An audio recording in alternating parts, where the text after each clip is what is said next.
বাংলাদেশের সর্বশেষ গুরুত্বপূর্ণ আপডেট সংবাদে আপনাকে স্বাগত। শুরুতেই সংবাদ শিরোনাম, পরে বিস্তারিত। শুরুতেই জানাবো, নাইক্ষ্যংছড়ির দৌছড়ি সীমান্তে ব্যাপক গুলিবর্ষণ, আটক 2।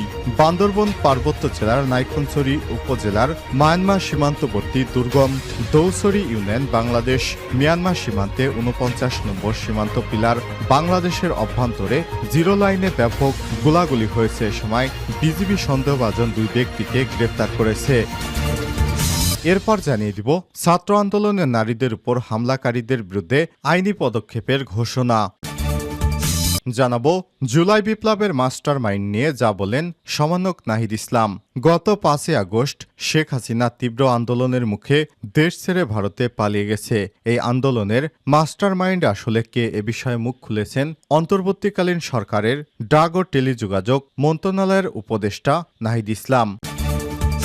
এবারে জানাবো, রাজধানীর হাজারীবাগে শিক্ষার্থী মুতালেব হত্যা, আওয়ামী লীগ নেতা রুস্তম এবং শাহাবুদ্দিন 4 দিনের রিমান্ডে। হাজারীবাগ থানার 8ম শ্রেণীর শিক্ষার্থী মুতালেব হত্যা মামলায় ঢাকা মহানগর আওয়ামী লীগের 2 নেতা রুস্তম আলী এবং শাহাবুদ্দিনকে 4 দিনের রিমান্ড দিয়েছে আদালত। এদিকে ছাত্র আন্দোলনে গণহত্যা মামলা নিয়ে ডক্টর ইউনুস আইসিসির আলোচনা। আন্তর্জাতিক অপরাধ আদালত আইসিসি প্রধান প্রসিকিউটর করিম এ খান নিউ ইয়র্কে বাংলাদেশের অন্তর্বর্তীকালীন সরকারের প্রধান উপদেষ্টা অধ্যাপক ডক্টর মোহাম্মদ ইউনুসের সঙ্গে সাক্ষাৎ করেছেন। বৃহস্পতিবার নিউ ইয়র্কের জাতিসংঘ সদর দপ্তরে জাতিসংঘের সাধারণ পরিষদ অধিবেশনে ইউএনজি এর ফাঁকে এ সাক্ষাৎ অনুষ্ঠিত হয়। এ সময় রোহিঙ্গা গণহত্যার অভিযোগে মামলা এবং বাংলাদেশে গত জুলাই আগস্ট মাসে গণঅভ্যুত্থান চলাকালে গণহত্যার ঘটনা নিয়ে আলোচনা হয়েছে। এসব ঘটনায় অপরাধীদের বিরুদ্ধে মানবতাবিরোধী অপরাধ মামলা দায়ের করার উপায় এবং পদ্ধতি নিয়ে আলাপ আলোচনা করেছেন প্রধান উপদেষ্টা প্রফেসর ডক্টর মোহাম্মদ ইউনুস। এবং সর্বশেষ জানিয়ে দিব, খুলে দেওয়া হয়েছে তিস্তার 44টি জলকপাট। অসহনীয় গরমের পর 2 দিন ধরে টানা বৃষ্টিপাত হচ্ছে রংপুরে। বিভাগের বিভিন্ন স্থানে অঝরে ঝরছে বৃষ্টি। বৃহস্পতিবার 26শে সেপ্টেম্বর দিনভর টানা মাঝারি ধরনের বর্ষণ হয়েছে। এর মধ্যেই শুধু রংপুরেই গত 24 ঘন্টা 130 মিলিমিটার বৃষ্টিপাত রেকর্ড করা হয়েছে। প্রিয় দর্শক, পানি বৃদ্ধি পায়। পানি উন্নয়ন বোর্ড ডালিয়া শাখার উপপ্রকৌশলী মোহাম্মদ রাশেদিন বলেছেন, অব্যাহত বৃষ্টিপাতের কারণে তিস্তার পানি বাড়তে শুরু করে। পানির চাপ সামলাতে তিস্তার 44টি জলকপাট খোলা রাখা হয়েছে। এতক্ষণ শুনছিলেন সংবাদ শিরোনাম, এবারে বিস্তারিত। তবে তার আগে বন্ধুরা, অনুরোধ থাকবে সংবাদটিতে একটি লাইক দিন। এই চ্যানেলে আপনি নতুন হয়ে থাকলে আমাদের সংবাদটি দেখতে দেখতে চ্যানেলটি সাবস্ক্রাইব করে রাখুন। কমেন্ট করে আপনার মূল্যবান মতামত জানিয়ে দিন বন্ধুরা, আপনি বিশ্বের কোন দেশ থেকে বা বাংলাদেশের কোন স্থান থেকে আমাদের সংবাদটি দেখছেন এবং শুনছেন। এবারে বিস্তারিত।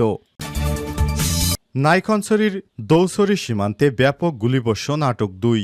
বান্দরবনের পার্বত্য জেলার নাইক্ষ্যংছড়ি উপজেলার মিয়ানমার সীমান্তবর্তী দুর্গম দৌছড়ি ইউনিয়নের বাংলাদেশ মিয়ানমার সীমান্তে ৪৯ নম্বর সীমান্ত পিলার বাংলাদেশের অভ্যন্তরে জিরো লাইনে ব্যাপক গোলাগুলি হয়েছে। এ সময় বিজিবি সন্দেহভাজন 2 ব্যক্তিকে গ্রেপ্তার করেছে।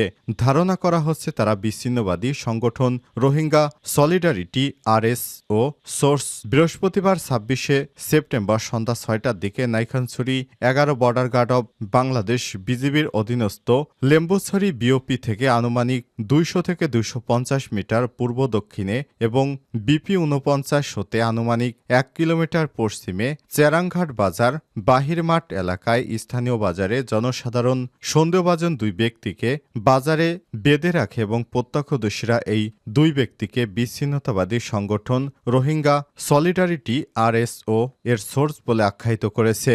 সন্দেহভাজন ওই 2 ব্যক্তিকে গ্রেপ্তারের জেরে দুর্গম পাহাড়ি এলাকায় বামহাতির ছড়া নামক স্থান থেকে 4 জন পোশাক পরিহিত সশস্ত্র সদস্য বাজার এলাকায় এসে 5 থেকে 6 রাউন্ড ক্ষুদ্রাস্ত্রের ফায়ার করে বলে সূত্র জানায়। উল্লেখ্য, ঘটনাটি Naikhongchhari 11 border guard of Bangladesh বিজিবির অধীনস্থ লেম্বুছড়ি বিওপিতে সাধারণ জনতা অবগত করলে বিজিবির দৌছড়ি ইউনিয়নের লেম্বুছড়ি বিওপি বিওপির হাবিলদার মোহাম্মদ বদরুলের নেতৃত্বে অভিযান চালিয়ে সন্দেহভাজন 2 জন বিচ্ছিন্নতাবাদী সংগঠন রোহিঙ্গা সলিডারিটি আরএসওর সোর্স এবং সহায়তাকারীকে গ্রেপ্তার করে। এই ঘটনায় কেউ হতাহত হয়নি। বিজিবির উপস্থিতি টের পেয়ে মুহূর্তের মধ্যে পোশাক পরিহিত পাহাড় থেকে আসা সশস্ত্র সদস্য দল জঙ্গলে লুকিয়ে যায়। আটককৃত সন্দেহভাজন বিচ্ছিন্নতাবাদী সংগঠন রোহিঙ্গা সলিডারিটি আরএসও এর সোর্স বা সহায়তাকারী হলেন নাইখনছড়ির বড়ইতলির মোহাম্মদ নুরুল আমিনের ছেলে আলী হোসেন 45 এবং একই এলাকার মোহাম্মদ নুরুল আমিনের ছেলে মফিজ আলম 19। আটককৃতদের থানায় হস্তান্তর করা হবে বলে জানিয়েছে বিজিবি। ছাত্র আন্দোলনে নারীদের উপর হামলাকারীদের বিরুদ্ধে আইনি পদক্ষেপের ঘোষণা।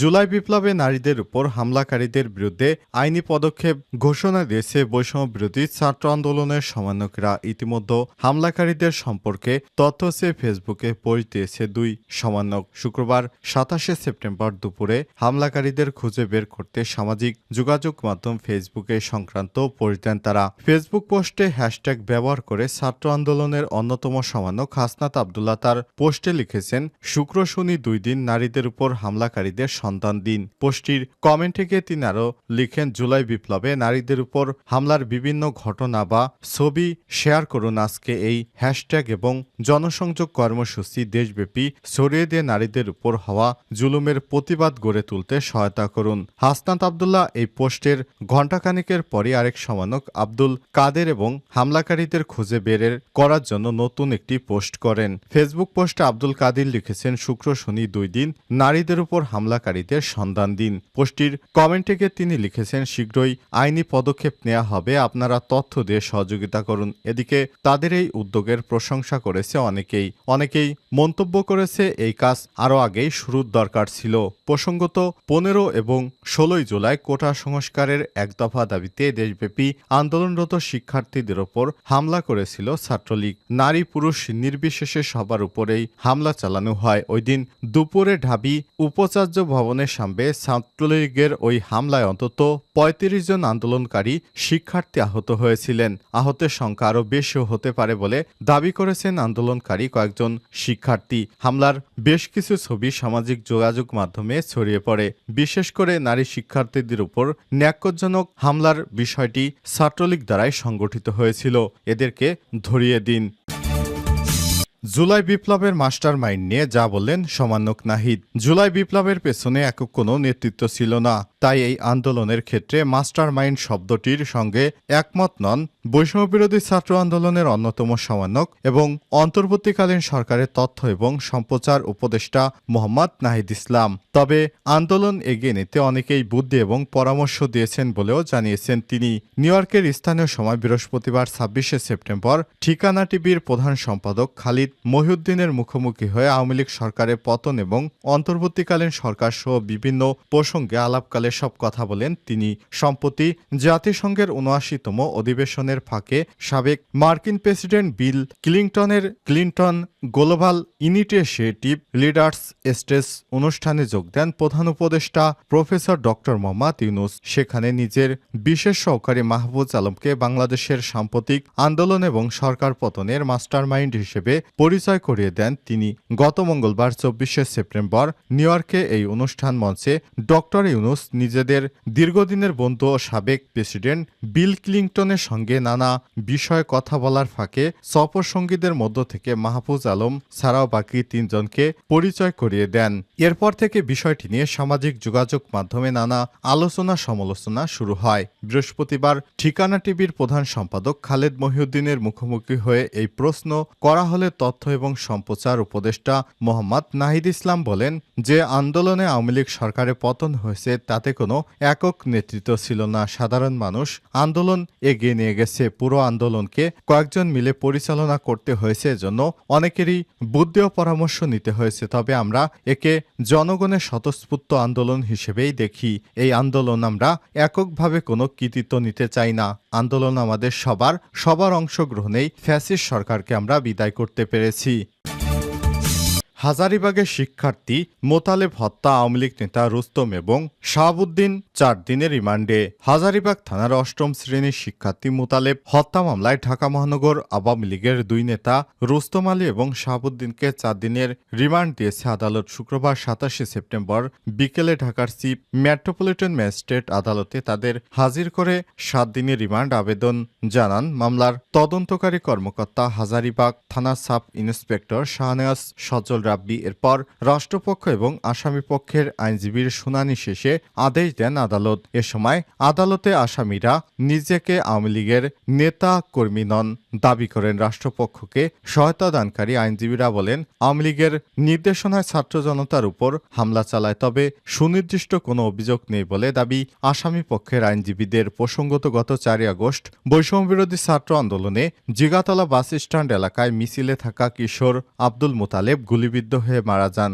গত 26 আগস্ট তার বাবা আব্দুল মতিন বাদী হয়ে ধানমন্ডি থানায় হত্যা মামলা দায়ের করেছেন। সাবেক প্রধানমন্ত্রী শেখ হাসিনা, সাবেক স্বরাষ্ট্রমন্ত্রী আসাদুজ্জামান খান কামাল, সড়ক পরিবহন ও সেতুমন্ত্রী ওবায়দুল কাদের সহ 176 জনকে আসামি করা হয়।